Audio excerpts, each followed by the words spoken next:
ఒక మాట చెప్పండి, నిన్న జరిగిన సభను ఉద్దేశిస్తూ ఇంతమంది జనాలు వచ్చి ప్రతిపక్ష నాయకుడు అరే జనాలు అంటావు, మళ్ళా జనాల గురించి కాంగ్రెస్ పార్టీ పని అయిపోయింది అని చెప్పుకునే ఎవరన్నారు? మీరు ఏం చెప్తారు? అసలు 3 రోజులు అయింది, అయిపోయింది, చల్లగానే అయింది అది. మళ్ళీ ఎవడు మాట్లాడుతారు దాని గురించి? చల్లగానే అయిపోయింది.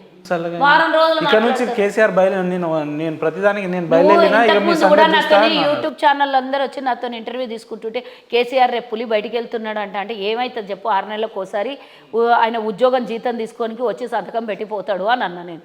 అంతే అయింది. ప్రతిసారి ఆయన రేపు అసెంబ్లీకి వస్తాడంటే 3 రోజులు అందరూ హంగామా మీడియా వాళ్ళు మా దగ్గర అందరు పట్టుకొని వచ్చి పులి వస్తుండంట ఏమైతే సంతకం పెట్టిపోతాడు, 54 లక్షల జీతం తీసుకున్నాడు అని చెప్పి అంతే చేసిండు.